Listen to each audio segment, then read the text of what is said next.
புகழ் அனைத்தும் ஏக வல்லவனாகிய அல்லாஹ் ஒருவனுக்கே உரித்தாட்டினார். சாந்தியின் ஈடேற்றமும் கண்மணி நாயகம் முஹம்மது ரசூலுல்லாஹ் ஸல்லல்லாஹு அலைஹி வஸல்லம் அன்னாரின் மீதும், அன்னாருடைய உயர்ந்த குடும்பத்தார் மீதும், அவருடைய பின்பற்றிய தோழர்கள் மீதும், இங்கு ஜும்மாவுடைய நன்னாளில் இங்கு கூடியுள்ள நம் அனைவரும் மீதும் எல்லாம் அல்லாஹ் அவனுடைய மேலான கிருபை என்றென்று அருள் புரிவானாக. கண்ணியமான அல்லாஹ்வின் நல்லடியார்களே, அல்லாஹ் தஆலா குர்ஆனில் ஒரு வசனத்தை கூறுகின்றான், ஒரு விஷயத்தை சொல்கின்றான். வகுல் ரசூலுல்லாஹை பார்த்து, யா ரசூலுல்லாஹ் நீங்க சொல்லுங்க, லில் முஃமினாத் யக்துன மின் அப்சாரிஹின்ன வ யஹ்ஃபதுன ஃபுரூஜஹுன்ன வலா யுப்தீன ஸீனத்தஹுன்ன இல்லா மா ظஹர மின்ஹா. இந்த விஷயத்தை அல்லாஹ் குர்ஆனில் சொல்கின்றான். ஈமான் கொண்ட பெண்களுக்கு அல்லாஹ்வின் திருத்தூதரே நீங்கள் சொல்லுங்கள், அவர்களுடைய பார்வையை தாழ்த்த சொல்லுங்கள். யக்துன மின் அப்சாரிஹின்ன, அவர்களுடைய பார்வையை தாழ்த்த சொல்லுங்கள். வ யஹ்ஃபதுன ஃபுரூஜஹுன்ன, அவர்களுடைய கற்பை பாதுகாக்க சொல்லுங்கள். வலா யுபதீன, அவர்கள் வெளிப்படுத்த வேண்டாம். ஸீனத்தஹுன்ன, அவருடைய அழகை வெளிப்படுத்த வேண்டாம். இல்லா மா ظஹர மின்ஹா, அவர்களுக்கு அனுமதித்தவர்கள் தவிர அவருடைய அழகை நீங்கள் வெளிப்படுத்த வேண்டாம் என்று அல்லாஹ் குர்ஆனில் இது கட்டளை வாக்கியம், அம்ரு. சொல்லுங்க யா ரசூலுல்லாஹ், இனிமேட்டு இப்படிதான், அவர்களுக்கு மஹரமான ஆண்களை தவிர்த்து, ஈமான் கொண்ட முஸ்லிம்கள் மூமின்கள் அவருடைய மஹரமான ஆண்களை தவிர்த்து அவர்களுடைய ஔரத்தை அவர்கள் வெளியே காட்டவே கூடாது. ரசூலுல்லாஹி ஸல்லல்லாஹு அலைஹி வஸல்லம் அவர்களை பார்த்து அல்லாஹ் இப்படி ஒரு வார்த்தையை சொன்னான், யா அய்யுஹன் நபியு, நபியே, குல் நீங்கள் சொல்லுங்கள், லி அஸ்வாஜி, உங்களுடைய மனைவிமார்களிடத்தில், வ பனாத்தி, உங்களுடைய பிள்ளை மகள்கிட்ட, உங்களுடைய மகளுக்கு நீங்க சொல்லுங்க, வ நிசாயில் முஃமினீன், ஈமான் கொண்ட பெண்களுக்கு சொல்லுங்கள், யுதுனீன அலைஹின்ன மின் ஜலாபிஹின்ன, அவர்களுடைய ஔரத்தை பாதுகாத்துக் கொள்ளட்டும். அவர்கள் அதை யாரும் அவர்களை பார்த்தது அவங்களை தவறாக பார்த்துடக்கூடாது, தவறாக பார்க்கக்கூடிய ஒரு நிலையில் அவங்க இருக்காத அளவுக்கு அவர்கள் பாதுகாத்துக் கொள்ளட்டும் என்று அல்லாஹ் குர்ஆனில் ஹிஜாபினுடைய விஷயத்தை இவ்வளவு அழுத்தமாக பேசுகின்றான்.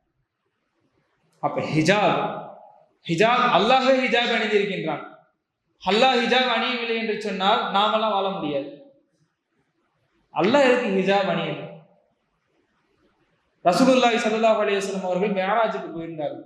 மிஅராஜுக்கு போயிருந்திருக்கும் பொழுது ரசூலுல்லாஹி ஸல்லல்லாஹு அலைஹி வஸல்லம் அவர்கள் அல்லாஹ்வுடைய ஹிஜாபை பார்த்தார்கள். நூறிலான ஹிஜாப் 70,000 திரைகள் அல்லாஹ்வுக்கு இருக்கின்றது. அல்லாஹ்வை சுற்றி 70,000 திரைகள். அதில் ஒரு திரையை ரசூலுல்லாஹி ஸல்லல்லாஹு அலைஹி வஸல்லம் அவர்கள் பார்த்தார்கள். அப்பொழுது அபூ தர்தா ரலியல்லாஹு அன்ஹு அவர்கள் கேட்கிறார்கள், யா ரசூலுல்லாஹ், நீங்கள் அல்லாஹ்வை பார்த்தீர்களா? அப்பொழுது ரசூலுல்லாஹி ஸல்லல்லாஹு அலைஹி வஸல்லம் அவர்கள் சொல்கின்றார்கள், அல்லாஹ்வை நான் எப்படி பார்க்க முடியும்? என் பார்வைகளால் எப்படி நான் அல்லாஹ்வை சூழ முடியும்? என்னோட பார்வையால் எப்படி அல்லாஹ்வை சூழ முடியும்? என்னால நான் பார்க்கல, அல்லாஹ்வை பார்க்கவில்லை என்ற அந்த அர்த்தம் உறுதியான அர்த்தம். அல்லாஹ்வை ஹிஜாப் அணிந்திருக்கின்றான். காரணம் அவனுடைய மேன்மையின் காரணமாக, அவனுடைய சக்தி. அந்த ஹிஜாப் இல்லை என்று சொன்னால் சுற்றியுள்ள அனைத்து படைப்பினங்களும் அழிந்து. மிஅராஜுக்கு போயிருக்கும் பொழுது ஜிப்ரீல் அலைஹிஸ்ஸலாம் அவர்கள் ஒரு மீகாத்தில் நின்று விட்டார்கள், சிதறத்துல் முன்தஹாவில். அதற்கு மேல நான் வரமாட்டேன்னு சொல்லிட்டாங்க. இவ்வளவு தூரம் கூட்டிட்டு வந்தீங்க, ஏன் இதுக்கு மேல நீங்க தாண்டி வரமாட்டீங்க? இதற்கு மேல் நான் ஒரு அடி எடுத்து வைத்தேன் என்று சொன்னால் நான் பொசுங்கி விடுவேன். எனக்கு இது வரைக்கும் தான் அனுமதி. அல்லாஹ் அவனுடைய மேன்மைக்கு ஏற்றாற்போல் அவனுக்கு என்று ஒரு டெட்லைனை வச்சு, அதே மாதிரி அடியார்களில் மேன்மையானவர்களாக அல்லாஹ் மனிதர்களை படைத்தான். அதில் முக்கியமானவர்களாக அல்லாஹ் பெண்களை படைத்தான். பெண்களுக்கும் அல்லாஹ் ஒரு சில டெட்லைனை வச்சிருக்கான். காரணம் என்னவென்று சொன்னால் அவர்களை கட்டுப்படுத்த வேண்டும் என்பதல்ல, அவருடைய தரஜாவை உயர்த்த வேண்டும் என்பதற்காக. அரேபியாவில் நாம் எல்லாம் கேள்விப்பட்டிருக்கோம், ஆனால் இன்று நாம் அதை நினைவு கூற கடமைப்பட்டுள்ளோம். ஒரு நேரத்துல பெண்கள் விற்கப்பட்டார்கள், வாங்கப்பட்டார்கள். உலமாக்கள் சொல்வார்கள், நம்ம சந்தையில காய்கறிகளை போய் நம்ம வீட்டுக்கு வாங்கும் பொழுது அந்த காய்களை திருப்பி பார்ப்போம், இது நல்லா இருக்கா நல்லா இல்லையா அப்படின்னு பார்ப்போம். அல்லாஹ் பாதுகாக்க வேண்டும். அப்படி பெண்களை பார்த்து வாங்கினார் சந்தைகள். பெண்கள் அப்படி நிறுத்தி வைக்கப்படுவார்கள் சந்தைகள். அப்படி வாங்கப்பட்டார்கள், விற்கப்பட்டார்கள், பயன்படுத்தப்பட்டார்கள், தூக்கி எறியப்பட்டார்கள். பயன்படுத்துவதற்கு பயன்படுத்துவாங்க, தூக்கி போட்டுருவாங்க. இதை விட கொடுமை என்னவென்று சொன்னால் பெற்ற பிள்ளைகளையே அப்படி ஆக்குவார்கள். ஒரு அடிமையான பெண்ணை அவர்கள் ஒரு பெண்ணை அடிமைப்படுத்தி வைத்து விட்டார்கள் என்று சொன்னால் அந்த அடிமையின் மூலியமாக பிறக்கக்கூடிய குழந்தை இவனுடைய குழந்தை, ஒரு நபருடைய குழந்தை, அந்த குழந்தையையும் அவ்வாறு பயன்படுத்துவார்கள். அடிமைகளுக்கு என்ன நினைச்சுன்னா தன்னுடைய மனைவிக்கு பிறந்த குழந்தையே அவர்கள் எப்படி ட்ரீட் பண்ணுவாங்க, அதை சொல்ல முடியாத அளவுக்கு, ஒரு பொது வெளியில சொல்ல முடியாத அளவுகளுக்கு அவ்வளவு கொடூரமாக அவங்களை நடத்துவாங்க. குர்ஆனுடைய வசனங்கள் நாம் கேள்விப்பட்டிருக்கோம். பெண் குழந்தை பிறந்து விட்டது என்று சொன்னால் அவருடைய முகமெல்லாம் கருத்து விடும். ஏதோ பெரிய தப்பு செஞ்ச மாதிரி இங்க அங்க ஓடுவான். அந்த குழந்தையை எப்பயாச்சும் உயிரோட புதைச்சிடணும், அந்த குழந்தையை நம்ம வச்சிருக்கவே கூடாது என்பது விஷயத்தில் உறுதியாக இருப்பாங்க. இப்படிப்பட்ட சூழ்நிலையில் இஸ்லாம் மூர்க்கத்தனமான மனநிலை உள்ளக்கூடிய அந்த அரேபியர்களுக்கு அல்லாஹ் நேர்வழியை கொடுத்தான். அதுல முதல் வசனம் அதை தான் பேசுகின்றது. பெண்களை அவருடைய பார்வைகளை தாழ்த்த சொல்லுங்கள், அவருடைய மானங்களை மறைக்க சொல்லுங்கள், அவர்களை சுற்றி அவருடைய மார்பங்களை சுற்றி துணியை போட சொல்கின்றாங்க. இந்த சட்டம் எப்போ வருதுன்னு சொன்னா ரசூலுல்லாஹி ஸல்லல்லாஹு அலைஹி வஸல்லம் அவர்களுக்கு திருமணம் ஆகின்றது. திருமணமான ரசூலுல்லாஹி ஸல்லல்லாஹு அலைஹி வஸல்லம் ஹிஜ்ரி 5 திருமணமான ரசூலுல்லாஹி ஸல்லல்லாஹு அலைஹி வஸல்லம் அவர்களையும் அவருடைய மனைவியையும் பார்க்க சஹாபாக்கள் எல்லாம் அவங்க வீட்டுக்குள்ள வராங்க. அப்போ உமர் ரலியல்லாஹு அன்ஹு கேட்கறாங்க, யா ரசூலுல்லாஹ், உங்களுடைய பெண்களுக்கு நீங்க திரைகள் இடலாமே, ஆண்கள் இத்தனை பேர் வராங்களே, இங்க எல்லா ஆண்களும் சரியானவர்களுக்கு நம்மளால சொல்ல முடியாது, எல்லாம் சஹாபாக்கள் தான், மனிதர்கள். இவர்கள் இங்கே சொல்லும் பொழுது அடுத்த வசனம் இறங்குகின்றது. பெண்களுக்கு அல்லாஹ் ஹிஜாபை கடமையாக்கினான். ஹிஜ்ரி 5 இந்த சட்டம் ஆகின்றது. அப்பொழுது ஹிஜாபினுடைய விஷயத்தில் இந்த மார்க்கம் எந்த அளவுக்கு முக்கியத்துவம் கொடுக்கின்றது என்று சொன்னால் சொல்லிக்கிட்டே போலாம். நூற்றுக்கணக்கான ஹதீசுகள் இருக்கின்றது. ஒரு முறை அஸ்மா ரலியல்லாஹு அன்ஹா, யாரும் தெரியுங்களா? அஸ்மா ரலியல்லாஹு அன்ஹா யார் என்று தெரியுங்களா? பெண்களின் பேச்சாளர். அதே தாண்டி அவங்களுக்கு ஒரு பேர் இருக்கு, ஹாத்திமுன் நிசா. மதீனாவில் பெண்கள் எல்லாருமே ஒரு விஷயத்த பேசணும்னு சொன்னா ரசூலுல்லாஹ் கிட்ட போய் பேச மாட்டாங்க, பயப்படுவாங்க. அல்லாஹ் தூதர் இவங்க தான் போய் பேசுவாங்க. யார் ரசூலுல்லாஹ்? ஒரு முறை ஜிஹாதுடைய விஷயம் வரும்போது கூட இவங்க தான் போய் பேசுறாங்க. ஆண்கள் எல்லாம் ஜிஹாதுக்கு போறாங்க, வியாபாரம் பண்றாங்க, வேலை செய்யறாங்க, சம்பாதிக்கிறாங்க, அல்லாஹ்வுடைய பாதையில செலவு பண்றாங்க. எங்களால் அதெல்லாம் எதுவுமே செய்ய முடியல. நாங்கள் வீடுகளில் இருக்கின்றோம், உங்களுடைய பிள்ளைகளை பார்த்துக் கொள்கின்றோம், இதுதான் எங்களால முடியுது. ஆனா நீங்க போருக்கு போறீங்க, போர் செய்றீங்க, வியாபாரம் செய்றீங்க, செலவு பண்றீங்க, எல்லாமே பண்றீங்க. இந்த கேள்வியை கேட்ட பொழுது ரசூலுல்லாஹி ஸல்லல்லாஹு அலைஹி வஸல்லம் பதிலை சொல்கின்றார்கள், நீங்க இது எல்லாம் செய்யாமல் இவர்களை வீட்டில இருந்து பார்த்துக்கிறாங்க, வீட்டில இருந்து பார்த்துக்கக்கூடிய இந்த எல்லா விஷயங்களுமே அதுக்கு போதுமானதா ஆகிடும் என்ற அந்த ஒரு நற்செய்தியை ரசூலுல்லாஹி ஸல்லல்லாஹு அலைஹி வஸல்லம் அவர்கள் சொன்னார்கள். அப்படிப்பட்ட அஸ்மா ரலியல்லாஹு அன்ஹா ஒரு முறை ரசூலுல்லாஹி ஸல்லல்லாஹு அலைஹி வஸல்லம் அவர்களை பார்க்க வருகின்றார். ரசூலுல்லாஹ்வை பார்க்க வராங்க. அப்ப ரசூலுல்லாஹ், யா அஸ்மா, இன்னல் மரஅத இதா பலகத்தில் மஹீத லம் யஸ்லுஹ் ஐ யுரா மின்ஹா இல்லா ஹாதா வ ஹாதா. இந்த வார்த்தையை ரசூலுல்லாஹ் சொன்னார்கள். அஸ்மாவே, நீங்கள், அதாவது பெண்கள், இன்னல் மரஅத இதா பலகத்தில் மஹீத, அவர்கள் வயதடைந்து விட்டார்கள் என்று சொன்னால் லம் யஸ்லுஹ் ஐ யுரா மின்ஹா இல்லா ஹாதா வ ஹாதா, இன்ன உறுப்புகளை தாண்டி வேற எந்த உறுப்புகளையும் காட்டாத வரையும் உங்களுடைய ஆடைகளை நீங்கள் அணிந்து கொள்ளும். அந்த ஹாதாக்கு முகமும் கைகள், அதான் 2 ஹாதா. ஒரு ஹாதா முகம், இன்னொரு ஹாதா என்பது கையை குறிக்கின்றது. முகமும் கையும் மட்டும்தான் ஒரு பெண்ணுக்கு வெளியே தெரிய வேண்டும். இதான் ஹிஜாபினுடைய சட்டம். எதற்காக ஹிஜாப் இவ்வளவு ஒரு முக்கியத்துவம் என்று சொன்னால், அல் ஹயா ஷுஅபத்தும் மினல் ஈமான், ஈமானுடைய கிளைகளை ரசூலுல்லாஹி ஸல்லல்லாஹு அலைஹி வஸல்லம் அவர்கள் 70 பிரித்தார்கள். 70 பிரிச்சாங்க. அதில் முதல் தரமாக ரசூலுல்லாஹி ஸல்லல்லாஹு அலைஹி வஸல்லம் அவர்கள் சொன்னார்கள், லா இலாஹ இல்லல்லாஹ், வணக்கத்துக்குரியவன் அல்லாஹ்வை தவிர வேறு யாரும். அதனுடைய கடைசியில் இருக்கக்கூடிய தரத்தை ரசூலுல்லாஹி ஸல்லல்லாஹு அலைஹி வஸல்லம் அவர்கள் சொன்னார்கள், ஒருவர் ஒரு பாதையில் நடந்து செல்கின்றார், அந்த பாதையில மக்களுக்கு இடையூறா இருக்கக்கூடிய ஒரு கல் இருக்கு, அந்த கல்லை அவர் எடுத்து வைப்பது ஈமானில் 70வது கிளையில் ஒரு பகுதி. ஒரு கிளையோ ஒரு கல்லோ இருக்கின்றதை எடுத்து வைக்கிறது. இதை சொல்லிவிட்டு தான் சொன்னார்கள், அல் ஹயா ஷுஅபத்தும் மினல் ஈமான், வெக்கம் என்பது ஈமானில் உடைய பெரும் பகுதி. ஒருத்தருக்கு வெக்கம் இருக்கு என்று சொன்னால் அவருடைய ஈமான் பரிபூர்ணமாயிடும், அவர் வெக்கப்படுவார். வெக்கம் இல்லை என்று சொன்னால் என்ன வேணாலும் செஞ்சுக்கோங்க ரசூலுல்லாஹ் இன்னொருடைய வார்த்தையில் அவர்களை சொன்னார்கள். இன்னலி குல்லி தீன ஹுலுகா, ஒவ்வொரு தீனுக்கும் ஒவ்வொரு தன்மை உண்டு, ஒவ்வொரு கேரக்டர் இருக்கு. ஹுலுகுல் இஸ்லாம், இஸ்லாமுடைய தன்மை என்பது அல் ஹயா, வெக்கம் என்று சொன்னார்கள். ஆனால் நாம் சமீப காலத்துல ஒரு விஷயத்தை பார்த்தோம். சற்று ஒரு 2-3 நாட்களுக்கு முன்னால் அதை பேசுவதற்காகத்தான் ஹிஜாபுடைய முக்கியத்துவத்தை பற்றி நாம் பேசுகின்றோம். ஒரு காலமெல்லாம் நம்முடைய பெண்கள் வீடுகளில் இருந்தார்கள்.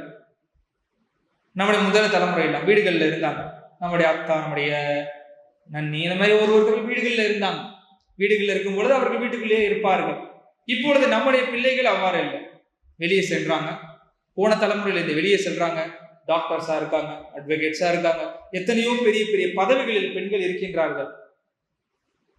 அப்படி இருக்கக்கூடிய பெண்களில் அல்லாஹ் பாதுகாப்பு, அல்லாஹ்வுடைய மேலான கேள்வி, அந்த இடத்துல அவங்க ஹிஜாபை பேணுகின்றார்கள்.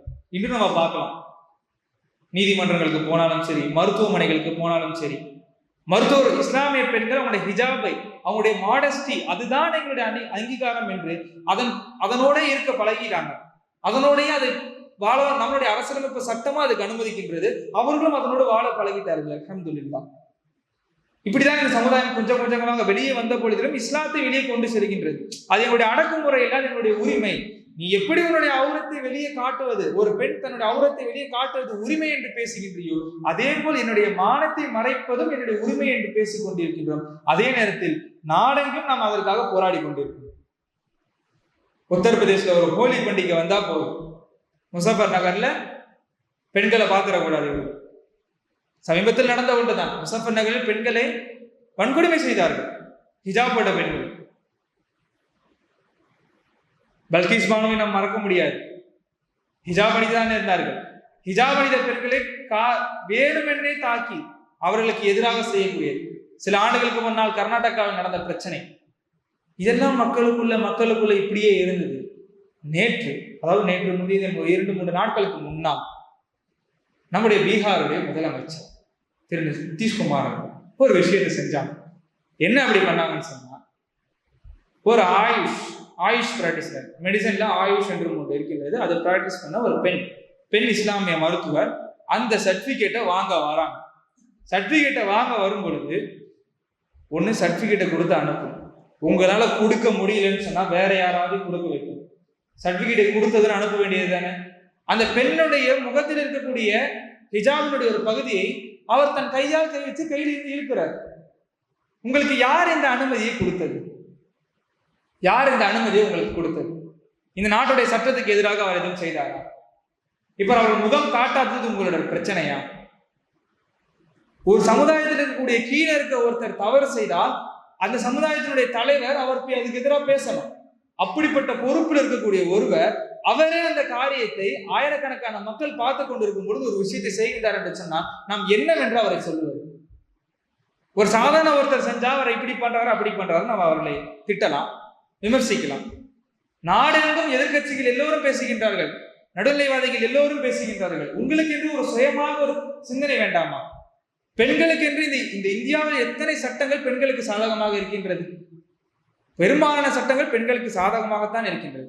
இவ்வளவு விஷயங்கள் பெண்களுக்கு முக்கியத்துவம் கொடுக்கிற ஒரு நாட்டுல, காஷ்மீர்ல இருந்து கன்னியாகுமரி வரைக்கும் எல்லா இடத்துலையும் பெண்களுக்கு உரிமை இருக்கின்றது. அப்படி இருக்கக்கூடிய ஒரு நாட்டுல, அதுக்கு இந்தியாவை நாம் புகழ்ந்து கொண்டு இருக்கின்றோம். அப்படிப்பட்ட ஒரு நாட்டுல ஒரு பெண் ஹிஜாப் அணிந்து இருந்தால் உங்களுக்கு என்ன பிரச்சனை அப்படின்ற ஒரு கேள்வி நமக்கு வருகின்றது. நாம் இவ்வளவு விஷயங்களையும் சொல்ல வேண்டியதற்கு காரணம், முன்னாடி இந்த விஷயத்தை சொன்னது, இதை நாம் சொல்லுகின்றது இவர்களுக்கென்று அவர் முதலமைச்சராக இருந்தாலும் சரி, அவர் யாராக இருந்தாலும் சரி, நமக்கு அதை பற்றி கவலை இல்லை. நமக்கு அதை பற்றி கவலை இல்லை. இவர்களுக்கு எதிராக நாம் இப்படியே வேணாம். அவர்கள் அவ்வாறு செய்வார்கள் என்று சொன்னால் நம்முடைய பெண்கள் ஹிஜாபை அணிந்து எல்லா இடத்துக்கும் செல்ல வேண்டும். ஹிஜாப் அணிந்து நம்ம செய்யணும். இந்த சுதந்திரத்திற்காக சற்றேறக்குரிய நம்முடைய ஜனத்தொகையில் 60% நாம் கொடுத்திருக்கின்றோம். ஆக்ரால இருந்து டெல்லியில் இருக்கக்கூடிய ஹைவேல எல்லா மரங்களையும் தூக்கிட்டு தொங்க விட்டார்கள் இஸ்லாமிய அறிஞர்களை. ஆங்கிலத்துக்கு எதிராக ஃபத்வா கொடுத்தார்கள், ஆங்கிலத்தை கட்டக்கூடாதுன்னு. பேண்ட் கூட போடாம ஜுப்பா, அந்த நம்மளுடைய ஒரு ஸ்டைல்லே இருந்தோம். ஆங்கிலருடைய ஆடை அணியக்கூடாது, ஆங்கிலருடைய மொழியை பேசக்கூடாது, அவருடைய கல்வியை கற்கக்கூடாது என்று சொல்லி நாம் கல்வியில் பின்தங்கினோம். எல்லாருமே பின்தங்கி சுதந்திரத்துக்கு எல்லா பாடுகளும் பட்டு சுதந்திரமாக வாழ வேண்டிய இந்த நாட்டை நாம் மீட்டு கொடுத்தால் இதுக்கு நம்ம முக்கியத்துவம் இருக்கின்றது. இதை நாம் உறுதியாக பேசலாம். எத்தனை பள்ளிவாசல்களில் இண்டிபெண்டன்ஸ் டேவும் ரிப்பப்ளிக் டேவும் கொண்டாடுறாங்க? இந்தியா ஃபுல்லா எல்லா பள்ளிவாசலும் கொண்டாடுறாங்க, எல்லா பள்ளிவாசலும். ஆனா அதை எடுத்துக்கொள்ளுங்கள், பிறர்களை எடுத்துக்கொள்ளுங்கள், பள்ளிக்கூடங்களை தவிர மற்ற மத வழிபாடு தலங்களில் பெருமளவில் கொண்டாடுறது. ஆனால் இந்தியாவில் எல்லா பள்ளிவாசல்களிலும் எல்லா மதரசாக்கள், நான் ஓதுன மதரசால கொண்டாடுவோம். சாக்லேட் கொடுத்து எமக்கு ஏன்னா அந்த சுதந்திரத்திற்காக நம்ம அவ்வளவு கஷ்டப்பட்டோம். நம்முடைய மூதாதையர்கள் வக்ஃபுடைய சொத்துக்களை வாரி வழங்கி உள்ளார்கள். இந்தியாவில் அதிகமான சொத்துக்கள் வக்ஃபுகள் இருக்கின்றது. பொருளாதார ரீதியா, உடல் ரீதியா, பண ரீதியா எல்லா உதவிகளும் செய்து சுதந்திரத்தை பெற்ற நாம் சுதந்திரமாக ஒரு ஆடை அணிய கூடாது என்பதற்கு சொல்வதற்கு எவருக்கும் அது உரிமை கிடையாது. அதனுடைய நோக்கமாக தான் அவர் அதை செய்தால் தான் நம்ம அதை பார்க்க முடியும். எனவே கண்ணியமான அல்லாஹ்வின் நல்லடியார்களே, இதை போன்று எத்தனை பேர் செய்தாலும் சரி, இஸ்லாமியர்களாகிய நாமும் சரி, நம்முடைய பெண்களும் சரி, ஹிஜாபினுடைய விஷயத்தில் எப்பொழுதும் தளர்வு காட்டக்கூடாது. இவர்களுக்கு எதிராக நாம் செய்ய வேண்டும் என்று சொன்னால் நாம் வலுக்கட்டாயமாக ஹிஜாபுகளை அணிய வேண்டும். உங்களை நீங்கள் விரும்பினாலும் சரி, விரும்பாட்டும் சரி, உங்களுடைய இறைவனுடைய உத்தரவு, நான் செய்வேன் என்ற அந்த மனநிலையோடு இருக்க வேண்டும் என்று கூறி என்னுடைய முதல் குத்பாவை நிறைவு செய்கின்றேன். நஹ்மது அல்லாஹுல் அஸீம் வ நுஸல்லி அலா ரசூலிஹில் கரீம். அம்மா பஅத். فقد قال الله سبحانه وتعالى في القرآن المجيد: أعوذ بالله من الشيطان الرجيم بسم الله الرحمن الرحيم إن الله وملائكته يصلون على النبي يا أيها الذين آمنوا صلوا عليه وسلموا تسليما اللهم صل وسلم وبارك عليه. أما بعد.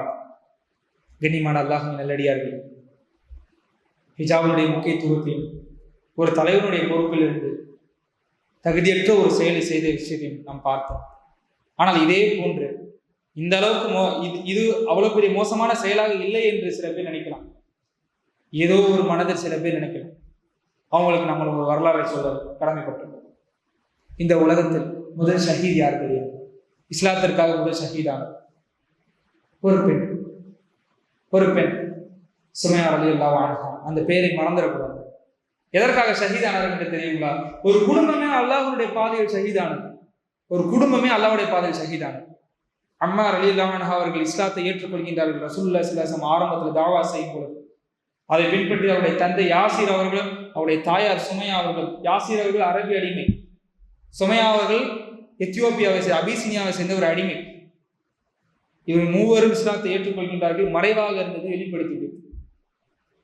முதலில் இவர்கள் மூவர்கள் மண்ணில் புதைத்து சித்திரவதை செய்தார். தலையை மட்டும் வெளியே வைத்து பல காணொலிகளை கூட நம்ம பார்த்திருப்போம் சம்பந்தப்பட்டு. ஆனால் இதெல்லாம் உண்மை. அதனுடைய கடினம் என்பது சொல்லில் அடங்காத ஒன்று. பழுத்த இரும்பை காய்ச்சி அம்மாரை வைத்துவிட்டு யாசிர் மீது வைப்பார்கள், யாசிரை வைத்துவிட்டு அம்மார் மீது வைப்பார்கள், சுமையா ரலியல்லாஹு அன்ஹா அவர்கள் மீது வைப்பார்கள். ஒருகளை வைத்துவிட்டு என்ன ரப்பு அல்லாஹ் இல்லைன்னு சொல்லு, ரப்பு அல்லாஹ் இல்லைன்னு சொல்லு, அதற்காக செய்வார்கள். யாசிர் ரலியல்லாஹு அன்ஹு அவர்களை கொடூரமாக படுகொலை செய்தார்கள். ஷஹீதானார்கள் யாசிர் ரலியல்லாஹு அன்ஹு அவர்கள். இரண்டாவதாக முதலில் சுமையா ரலியல்லாஹு அன்ஹா அவர்களை கட்டி வைத்திருக்கின்றார்கள். செய்தது யார் என்று சொன்னால், நான் உங்களுக்கு இவர்களை தான் குறிப்பிட்டு காட்டுவேன். அபூஜஹல் தான் செய்தான் அந்த வேலையை. ரசூலுல்லாஹி ஸல்லல்லாஹு அலைஹி வஸல்லம் அவர்களை வைத்து இழிவாக பேசினார். சுமையா ரலியல்லாஹு அன்ஹா அவர்கள் பேசியதன் காரணமாக அவர்கள் சபித்தார்கள். எனக்கு கீழே இருந்த அடிமை எனக்கு நிகரா பேசுற அளவுக்கு நீ வந்துட்டியா என்று சொல்லி ஈட்டியை எடுத்து மறைவிடத்தில் குற்றி கொலை செய்தான் அபூஜஹல். அந்த அபூஜஹலுடைய நிலைமை கடைசியில எப்படி ஆச்சுன்னு தெரியுங்களா? நீ தான் அபூஜஹலான்னு பார்க்கிற அளவுக்கு அந்த அப்படி கிடந்தார் பத்ருடைய யுத்தத்தில். அப்துல்லாஹ் இப்னு மஸ்ஊத் ரலியல்லாஹு அன்ஹு பத்ருடைய யுத்தத்துல அவனை எப்படியாச்சும் ஒவ்வொருத்தரும் இன்னார கொல்லுவாங்க. ரசூலுல்லாஹ் முன்னாடியே சொல்லிட்டாங்க, இந்த இடத்துல இவர் கிடப்பார். கரெக்டா அந்த இடத்துக்கு போறாங்க. குத்துயிரும் கொலையுருமா படுத்து கிடக்கிறார் அபூஜஹல். படுத்து கிடக்கும் பொழுது அப்துல்லாஹ் இப்னு மஸ்ஊதை பார்த்து அப்படியே ஒரு பார்வை, ஒண்ணுமே செய்ய முடியல. அப்துல்லாஹ் இப்னு மஸ்ஊத் ரலியல்லாஹு அன்ஹு கடுமையான கோபம், அவ்வளவு சித்திரவதை செய்து உள்ளான் எல்லாத்தையும். அப்படிப்பட்ட அவன் மேல ஏறி அமர்ந்தார்கள். அப்ப அவன் ஒரு வார்த்தையை சொன்ன, அவனுடைய பெருமை எந்த அளவுக்கு இருந்துச்சுன்னு சொன்னா, வா அவன் வாழ்க்கையிலேயே இப்பதான் ஒரு மேன்மையான இடத்துல உட்கார்ற. அவனுடைய தலையை துண்டாக எடுத்து அந்த தலையை எடுத்து போய் ரசூலுல்லாஹ் முன்னால் வைத்தார்கள். அல்லாஹ் இப்படித்தான் செய்வான். தன் அடியார்களை பாதுகாப்பதற்காக உம்மத்திலேயே உள்ள பலகீனமானவர்களை வைத்து பலமான ஒருத்தரை அடிப்பான். நீங்கள் ஹிஜாப் என்பது ஒரு ஆடை தான், ஒரு சாதாரண விஷயம், ஒரு ஹராஸ்மெண்ட் அல்ல. இது ஒரு மார்க்கத்தினுடைய அடையாளம். அந்த மார்க்கத்தினுடைய அடையாளத்தை ஒரு பொது சபையில் வைத்து ஒரு பெண் மருத்துவ எவ்வளவு கஷ்டப்பட்டு அவங்க படிச்சிருப்பாங்க. பீகார் மாநிலம் வளர்ந்த மாநிலமா, எவ்வளவு பொருளாதார நெருக்கடி உள்ள ஒரு மாநிலம். அங்கிருந்து எத்தனை பேர் இங்கே வேலைக்கு வந்து கொண்டிருக்கின்றார்கள். அப்படிப்பட்ட ஒரு இடத்துல ஒரு பெண் படிச்சு ஒரு பட்டத்தை வாங்கக்கூடிய இடத்துல இப்படி பொது வெளியில வச்சு ஒரு பெண்ணுக்கு நீங்க செய்கின்றீர்கள் என்று சொன்னால் உங்களுக்கு அடையாளமாக இந்த வரலாறு நாங்க சொல்லுவோம். அல்லாஹ் உங்களுக்கு போதுமானவர். அல்லாஹ்வுடைய சட்டத்திற்கு இப்படி செய்வர்கள் உங்களுக்கு போதுமானவர். முஸ்லிம்களாக நாம் ஒரு விஷயத்தை ஏற்றுக்கொள்ள வேண்டும். சூழ்நிலைகள் எப்படி வேணாலும் மாறினாலும் சரி, எது எப்படி நடந்தாலும் சரி, நாம் அல்லாஹ் நமக்கு கொடுத்த சட்டங்களை நாம் விட்டுவிடக் கூடாது. நாம் விட்டுவிட்டோம் என்று சொன்னால் அல்லாஹ்வோட உதவி நமக்கு வராது. இதே போன்ற சம்பவங்கள் மறுமை நாளுடைய நெருக்கத்தில் வரத்தான் போகுது என்று ரசூலுல்லாஹி ஸல்லல்லாஹு அலைஹி வஸல்லம் அவர்கள் சொல்லிதான் சென்றார்கள். நீங்க நல்லா நிம்மதியா இருப்பீங்கன்னு சொல்ல, கடினமான சோதனைகள் வரும் முஸ்லிம்களுக்கு. அதையும் தாண்டி இருப்பவர்களுக்கு உங்கள் சஹாபாக்களை பார்த்து சொன்னார்கள், உங்களில் 50 பேருடைய நன்மை ஒரு முஸ்லிமுக்கு கிடைக்கும் என்று சொன்னார்கள். அப்படிப்பட்ட நன்மையை நாம் பெற வேண்டும் என்று சொன்னால் நாம் நம்முடைய மார்க்கத்தில் இஸ்திகாமத்தோடு இருக்க வேண்டும். எந்த கட்டத்திலும் அதை விட்டுக் கொடுக்க கூடாது, யாருக்காகவும் விட்டுக் கொடுக்க கூடாது. அல்லாஹ் நமக்கு போதுமானவனாக இருப்பான். இன்னல்லாஹ யஅமுரு பில் அத்லி வல் இஹ்சான் வ ஈதாஇல் குர்பா வ யன்ஹா அனில் ஃபஹ்ஷாஇ வல் முன்கரி வல் பகி يعظكم لعلكم تذكرون واذكروا الله العظيم يذكركم وادعوه يستجب لكم ولذكر الله تعالى أعلى وعز وجل وتم وأقوى وأكبر والله يعلم بما تصنعون.